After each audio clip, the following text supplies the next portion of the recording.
कौन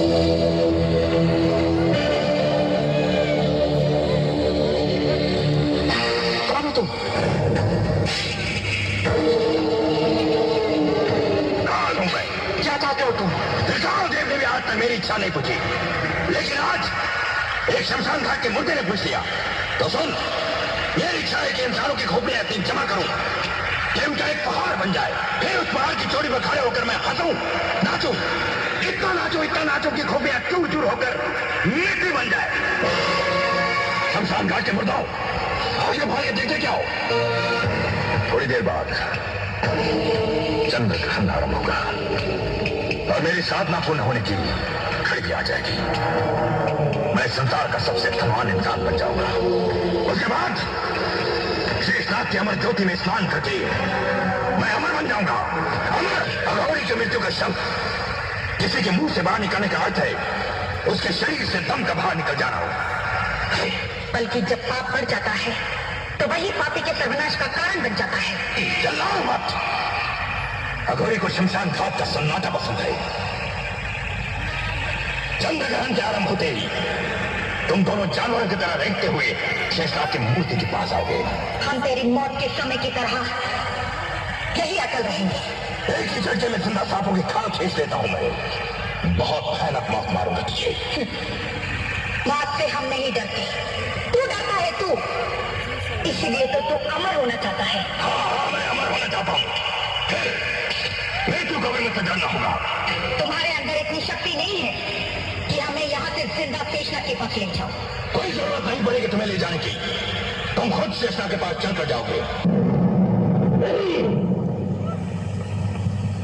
हमारा ध्यान भंग हो गया है। लगता है हमारे नागराज को किसी ने मार डाला है, लेकिन नागराज जैसे ताकतवर सांप से टकराने की हिम्मत की किसने? मैंने ही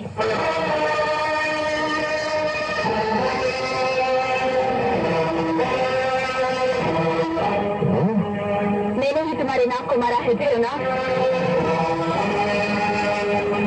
तेरी इतनी हिम्मत कि ये बात कहने के लिए तो हमारे डेरे पर चली आई। मैं तुम्हें ये बताने आई हूँ कि जो भी मेरे पति या मेरे खानदान का बुरा चाहेगा उसका भी वही हाल होगा जो तुम्हारे नागराज का हुआ। मेरी सरहद की तरफ बुरी नजर से देखने वाली थी, मैं आंखें न छोड़ी। काट डालूंगी उन हाथों को जो मेरे सरहद की तरफ थे।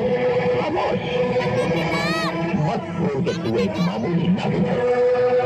शायद हमारी तपस्या की शक्ति का तुझे अंदाजा नहीं।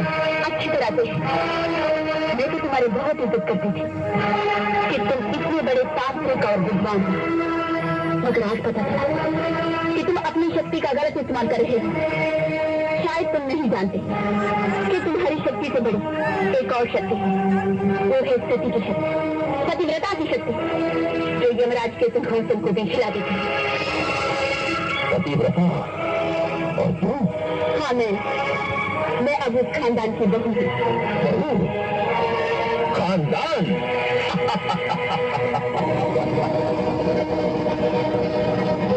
ये तूने अच्छा ढोंग बचा रखा है बहरूपी। तू उस खानदान को धोखा दे सकती है, दुनिया को धोखा दे सकती है, लेकिन हमें नहीं। हम उसी खानदान के सामने तुझे तेरे असली रूप में लाकर जाली में बंद करके ले जाएंगे। ये तो वक्त ही बताएगा भैरवनाथ, मगर जाने से पहले मैं तुम्हें एक बात फिर बता देना चाहती हूँ। अगर तुमने मेरे सुहाग या उनके घर वालों की तरफ आंख उठाकर भी देखा,